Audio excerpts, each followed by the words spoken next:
Vladimir Putin बहुत साफ साफ शब्दों में कह चुके हैं कि रूस एक बड़ी परमाणु पावर है और उनकी इस बात को अगर रूस की किंजल मिसाइल से जोड़ा जाए तो खतरा एक नई बुलंदी पर पहुंच जाता है, जिसका नतीजा यूक्रेन, यूरोप या रूस ही नहीं दुनिया को तबाही तक ले जा सकता है। रूस की हाइपरसोनिक मिसाइल किंजल कैसे इसका ट्रिगर पॉइंट बन सकती है, अब वो देखिए। किंजल मिसाइल को रूस ने पिछले कुछ वर्षों में तैयार किया है। ये रूस के सुपरसोनिक बॉम्बर जेट मिग-31 से दागी जाती है। मिग-31 खुद आवाज से करीब 3 गुना रफ्तार से उड़ता है। ये मिग-25 का नया वर्जन है जो कभी रूस का एक टोही विमान था। मिग-25 भारत के पास भी था और ऐसे 8 फाइटर जेट बरेली एयरबेस पर तैनात थे। अभी मिग-31 रूस की स्ट्रैटेजिक फोर्स का बहुत बड़ा हिस्सा है। ये विमान अब हाइपरसोनिक मिसाइल से लैस कर दिया गया है, जिसकी वजह से रूसी एयर पावर की रेंज कई गुना बढ़ गई है। इस मिसाइल के खतरे को तफसील से समझिए।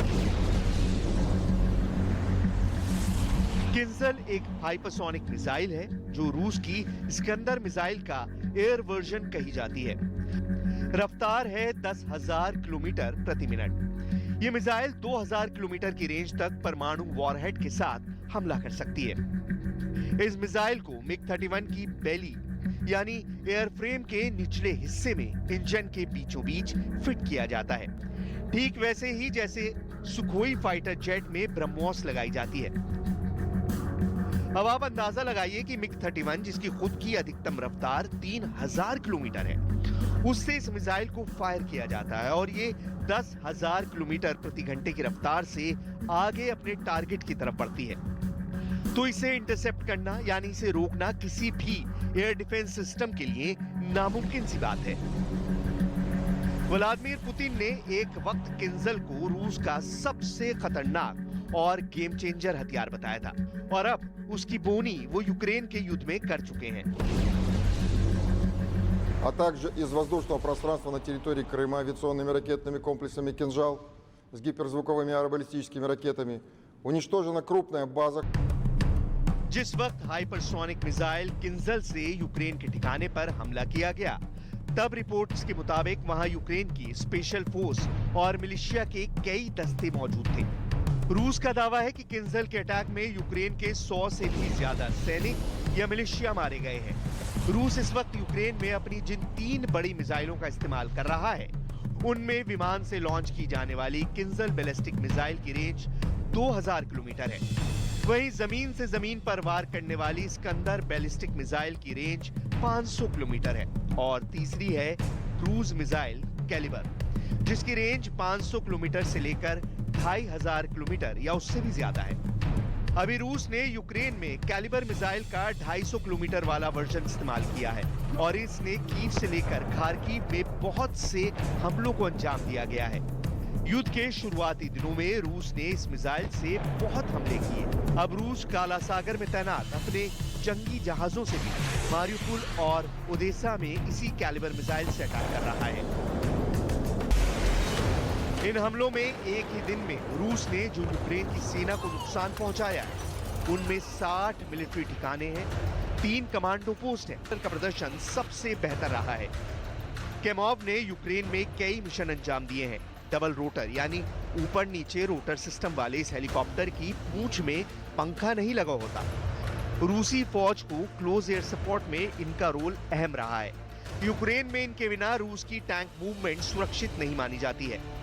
रूसी फौज की इन तस्वीरों और ज़ेलेंस्की के साथ पुतिन की बयानबाजी से साफ है कि यूक्रेन युद्ध अभी खत्म नहीं होने जा रहा। दोनों तरफ से आग बराबर लगी हुई है। ज़ेलेंस्की सरेंडर नहीं करेंगे, ये तय हो चुका है। वहीं पुतिन की बमबारी तब तक नहीं रुकेगी जब तक वो ज़ेलेंस्की को घुटने के बल बैठने पर मजबूर न कर दें। अभी ज़ेलेंस्की के सामने उनके तबाह होते शहर हैं, कीव से लेकर खार्किव और मारियुपोल। रूसी बमबारी में सब कुछ तहस नहस हो चुका है। सवाल है कि क्या पुतिन का ये गुस्सा यूक्रेन तक रुकेगा या आगे बढ़कर इस जंग को विश्व युद्ध में तब्दील कर देगा।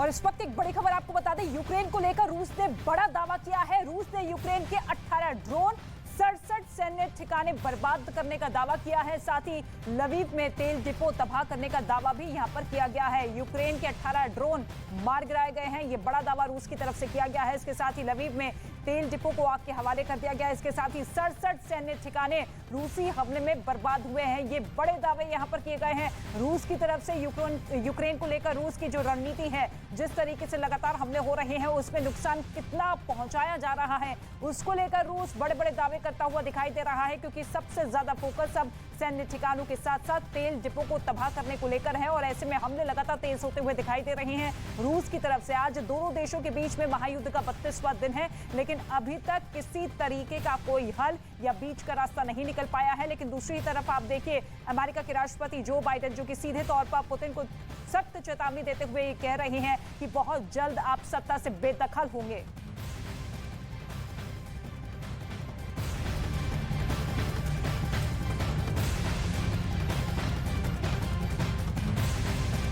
और इस वक्त एक बड़ी खबर आपको बता दें, रैली में इमरान खान पहुंचे हैं। पाकिस्तान के प्रधानमंत्री रैली में पहुंचे हैं, ये बड़ी जानकारी मिल रही है। रैली की शुरुआत कुछ देर पहले हुई थी और ऐसे में अब इमरान खान पहुंच चुके हैं। ये बड़ी जानकारी, बड़ा अपडेट आपको बता दें। साथ ही तस्वीरें आप देखिए किस तरीके से भारी हुजूम इस रैली में नजर आ रहा है। दावा किया जा रहा है कि इस रैली में 10 लाख लोग पहुंचेंगे। हालांकि अभी तो भीड़ नजर आ रही है, लेकिन इस मंच के जरिए क्या कुछ बड़ा अनाउंसमेंट इमरान खान की तरफ से किया जा सकता है? क्योंकि संभावना यह भी है कि इस रैली के जरिए वो इस्तीफे की पेशकश कर सकते हैं, इस्तीफा दे सकते हैं, क्योंकि लगातार उनकी मुश्किलें बढ़ती हुई दिखाई दे रही हैं। कल अविश्वास प्रस्ताव पेश होना है, 3 और 4 अप्रैल को वोटिंग होनी है। ऐसे में क्या इमरान खान इस रैली के जरिए इमोशनल कार्ड खेलेंगे? क्या शक्ति प्रदर्शन के तौर पर इस रैली को देखा जाए? इस मंच के